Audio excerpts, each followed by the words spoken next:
Magandang araw mga kaibigan. Bigyan natin ng reaction opinion itong post ni Kifi Chu. Sabi niya, even during Corona's time, marami kang tao, Risa Hontiveros, you're evil and ruthless.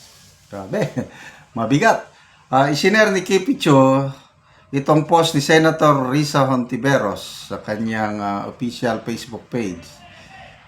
Statement ni Risa Hontiveros tungkol sa pagsalita ni alias Karine, yung di umano fake witness na ginamit ni Hontiveros laban kina Pastor Kibuloy, BP Sara, and PRRD. Okay, ito. Risa Hontiveros, statement on the falsehoods being spread by a former Senate hearing witness. Kasinungalingan ang mga aligasyon ngayon mula sa nagpakilalang dating testigo sa pagdinig ng Senado ukol sa mga krimen ni Pastor Apollo Kibuloy. Sangkaterba ang ebidensya ng aking opisina na magpapatunay na gawa-gawa lang ang pahayag ngayon ng taong iyan. All witnesses presented during the Kibuloy Senate hearings freely and voluntarily offered their testimonies and the evidence they carried. Lahat ng iyan ay may paper trail and readily corroborated by multiple agencies and officials. Handa rin kami ilabas ang iba't ibang screenshot at video sa tamang panahon. We have reason to believe that this individual has been coerced or paid off to derail the ongoing criminal proceedings against Kibuloy and disturbingly threaten my staff and the witnesses who spoke out against Kibuloy's heinous crimes. Ganyan sila kadesperado. We are preparing our serious legal response against this act of harassment and intimidation. Hindi namin palalampasin ang mga nasa likod ng pananakot na ito. Okay? So, at least sumagot. Kaya lang, itong sagot ng senadora very general. Hindi daw totoo. Again, it's now on the court of public opinion. Magbasa tayo sa mga comments. Asiana Binasing, sino po si alias Rene Madam Chair? Meron siyang pangalan may post si Jason Sam, nakalimutan ko na. Parang something Manuel. Ronnie Algisera, Plan B, haha, evil works, karma soon effect. Okay, ito may post din si, basahin natin na yung, yan, post ni Teo Moreno.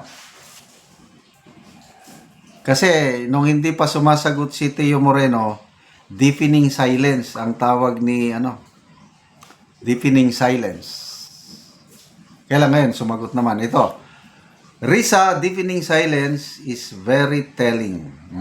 So, isinite dito ni Teo Moreno 3 beses na Ito, una, si former Negros Oriental Jing Paras, Representative Jing Paras, nagreklamo sa Office of the Ombudsman to investigate Risa Hontiveros for multiple serious offenses, including obstruction of justice under PD 1829, kidnapping under revised penal code, and child abuse and exploitation. Okay.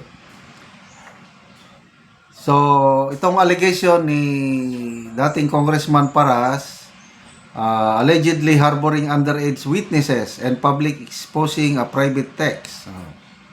So this isn't the first time her name has surfaced in witness-related controversies Pangalawa, in 2019, the controversial witness Bicoy, whose testimony was used to attack the Duterte family, later recanted and claimed that he was manipulated by Senator Trillanes and Senator Hontiveros.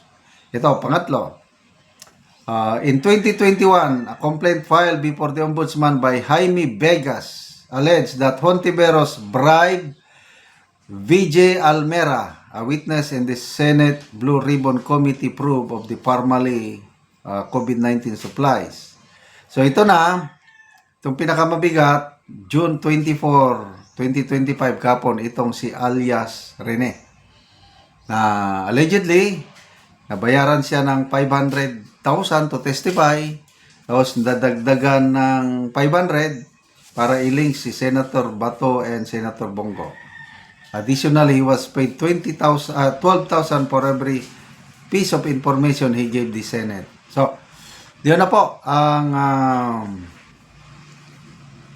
labanan sa aligasyon kontra aligasyon.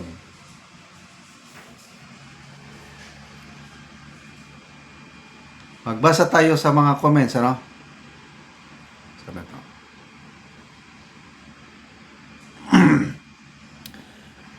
So ako, pinag-aralan ko pa rin ang statement na hindi ko kasi napanood yung mga yung mga pag-testify nitong si alias Rene noong Senate hearing. Graham Marcel Azunabamer, of course, i-deny niya, matitigok na siya kasi pag-aaminin. Maria Teresa Fernandez, ikaw ang desperada, Madam Chair. Jug National, Bicoy Parto, ha ha ha. Vami Fiesa, karma will catch up with you, Honte Virus. Libertine Archenda, kolbaan na si Risa, tiwas gyud ka diha. So, ayun, Win Chavez Duterte, Kipichu, 100% agree. Booking ka na, virus. Anyway, again, this is a battle of public opinion. So, kung sino ang paniniwalaan ng taong bayan, masisira na ang dapat masirang image and credibility. May plano pa naman tumakbong presidente sa 2028. Salamat mga kaibigan sa inyong pagsubaybay sa ating channel. Nakakatulong kayo ng malaki sa tribong Talandig ng Bukidnon. Ang sweldo natin sa channel na ito is pangtulong natin sa tribo. Sa ngayon, namimigay tayo ng mga yero at pako para makapagpatayo ng mas maayos na tahanan ang tribong Talandig. Panoorin nyo ang video na ito.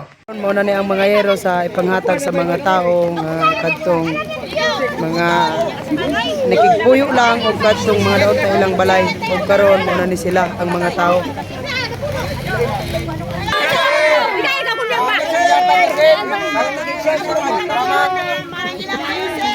Salamat sila sa bahalag nagaulan. Excited kayo sila nga magkuha sa ilang yero.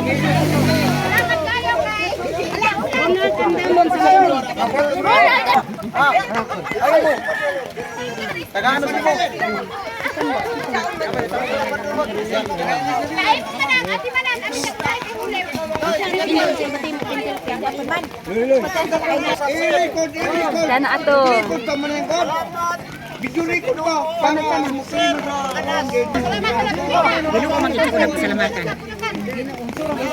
Salamat sa Ginoo.